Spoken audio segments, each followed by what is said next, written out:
ಕಣಕದಿಂದ ಪಡೆಯಲಾಗುವುದು, ಮನಸ್ಸುಗಳನ್ನು ಮದದಿಂದ ಪಡೆಯಲಾಗುವುದು, ಸಾಧನೆಯನ್ನು ಸೊಕ್ಕಿನಿಂದ ಪಡೆಯಲಾಗುವುದು, ಪ್ರೀತಿಯನ್ನು ಅಹಂಕಾರದಿಂದ ಪಡೆಯಲಾಗುವುದು, ಜ್ಞಾನವನ್ನು ಒಂಟಿಯಾಗಿ ಪಡೆಯಲಾಗುವುದು, ಮುಕ್ತಿಯನ್ನು ಭಕ್ತಿಯಿಂದ ಪಡೆಯಲಾಗುವುದು, ಗುರುವಿಲ್ಲದೆ ಯಾವುದನ್ನು ಪಡೆಯಲಾಗುವುದು. ಪ್ರಥಮವಾಗಿ ನನ್ನ ಆರಾಧ್ಯ ದೈವರಾದ ವಿಘ್ನ ವಿನಾಶಕನಾದ ಗಣೇಶನನ್ನು ನನ್ನ ಮನದಾಳಲ್ಲಿ ನೆನೆಯುತ್ತಾ ನಿಮ್ಮೆಲ್ಲರಿಗೂ ಈ ಮುಂಜಾನೆಯ ಶುಭೋದಯಗಳನ್ನು ತಿಳಿಸುತ್ತೇನೆ. ನಾನು ಮೊದಲಿಗೆ ಇಲ್ಲಿ 10ನೇ ತರಗತಿಯಲ್ಲಿ ಅಭ್ಯಾಸ ಮಾಡುತ್ತಿದ್ದು, ನಾನು 6ನೇ ತರಗತಿಯಿಂದ 10ನೇ ತರಗತಿಯವರೆಗೆ ಇಲ್ಲಿ ಅಭ್ಯಾಸ ಮಾಡುತ್ತಿದ್ದೇನೆ. ಈ ಶಾಲೆಯಲ್ಲಿ ಕಳೆದ ದಿನಗಳು ಗೆಳೆಯರ ಜೊತೆಗೆ ಆಡಿದ ಆಟಗಳು, ಕ್ಷಣಗಳು ನಮಗೆ ಮರೆಯದ ನೆನಪು ಆಗಿವೆ. ನಮಗೆ ತಿದ್ದಿ ಬುದ್ಧಿ ಹೇಳಿ ಒಂದು ಸುಂದರ ಮೂರ್ತಿಯನ್ನಾಗಿದ ಕೀರ್ತಿ ನಮ್ಮೆಲ್ಲ ಶಿಕ್ಷಕರಿಗೆ ಸಲ್ಲುತ್ತದೆ. ನಾನು ಈ ಶಾಲೆಯಲ್ಲಿ 10ನೇ ತರಗತಿ ವಿದ್ಯಾರ್ಥಿಯಾದ ಪ್ರತೀಕ್ ಜಮ್ಗಿ.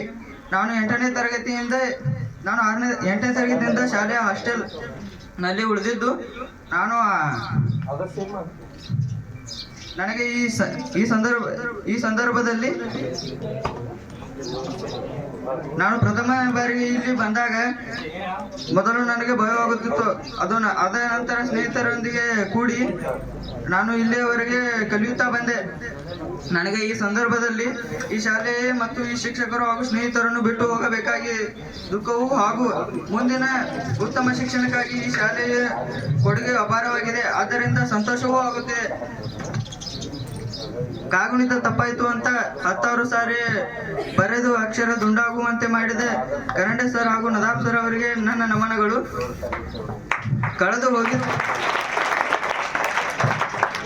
ಕಳೆದು ಹೋಗಿದ್ದಕ್ಕೆ ಕೊರಗಬೇಡ, ಗಳಿಸುವುದನ್ನು ಮರೆಯಬೇಡ ಎಂದು ತಿಳಿ ಹೇಳುವ ಹೊಣಗೋಡು ಸರ್ ಅವರಿಗೂ ನನ್ನ ನಮನಗಳು. ಮೇಲೆ ಏರೆದ್ದು ಕೆಳಗೆ ಇಳಿಯಲೇಬೇಕು, ಇದು ಗುರುತ್ವಾಕರ್ಷಣೆ ನಿಯಮ ಅಷ್ಟೇ ಅಲ್ಲ, ಜೀವನದ ನಿಯಮವೂ ಹೌದು ಎಂದು ಹೇಳಿದ ಅಲ್ಲಳಿ ಸರ್ ಅವರಿಗೂ ನನ್ನ ವಂದನೆಗಳು. ಇತಿಹಾಸವನ್ನು ತಿಳಿಯದವನು ಇತಿಹಾಸವನ್ನು ಸೃಷ್ಟಿಸಲಾರನು ಎಂದು ಮಕ್ಕಳಿಗೆ ತಿಳಿ ಹೇಳಿದ ಭಜಂತ್ರಿ ಸರ್ ರವರಿಗೂ ನನ್ನ ನಮನಗಳು.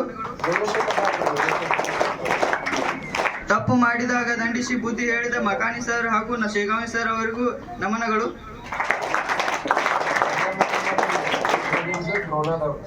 ಹಾಗೂ ಇನ್ನು ಕದಂ ಸರ್ ಬಗ್ಗೆ ಹೇಳ್ಬೇಕಂದ್ರೆ, ಅವ್ರೇನ್ ನಮ್ ಬೇಲಾರ್ದೆ ಅವ್ರು ಮುಂದಿನ ನಮ್ದು ದಿನಾನ ಚಲೋ ಆಗಿದ್ದಿಲ್ಲ. ಅದೇ ರೀತಿ ಅವ್ರ ಟೀಚಿಂಗ್ ನಾವು ಇಷ್ಟ ಇಲ್ಲಿವರೆಗೆ ಬಂದಿವಿ ಅಂತ ಹೇಳ್ತೀನಿ. ತಂದೆ ಕೋಪ ದಾರಿ ತೋರಿಸುತ್ತದೆ, ಶತ್ರುವಿನ ಕೋಪ ಚಾಣಾಕ್ಷವನ್ನು ಕಲಿಸುತ್ತದೆ, ಗುರುವಿನ ಕೋಪ ವಿದ್ಯೆ ಕಲಿಸುತ್ತದೆ ಎಂಬಂತೆ ನಿಮ್ಮೆಲ್ಲರ ಮಾರ್ಗದರ್ಶನದಂತೆ ನಡೆಯುತ್ತಾ ಉತ್ತಮ ಅಂಕಗಳನ್ನು ಗಳಿಸಲು ಶ್ರಮಿಸುತ್ತೇನೆ ಎಂದು ಹೇಳುತ್ತಾ ನಮ್ಮೆಲ್ಲ ತಪ್ಪುಗಳನ್ನು ಮನಸ್ಸಿನಲ್ಲಿ ಇಟ್ಟುಕೊಳ್ಳದೆ ಮುನ್ನಿಸಬೇಕು ಎಂದು ವಿನಂತಿಸಿಕೊಳ್ಳುತ್ತಿದ್ದೇನೆ. ನನ್ನ ಈ 2 ಅನಿಸಿಕೆಗಳನ್ನು ಹೇಳಲು ಅವಕಾಶ ಮಾಡಿಕೊಟ್ಟ ನನ್ನ ಎಲ್ಲ ಶಿಕ್ಷಕರು ಮತ್ತು ಸಹಪಾಠಿಗಳಿಗೆ ಅಭಿನಂದನೆ ಸಲ್ಲಿಸುತ್ತೇನೆ. ಧನ್ಯವಾದಗಳು.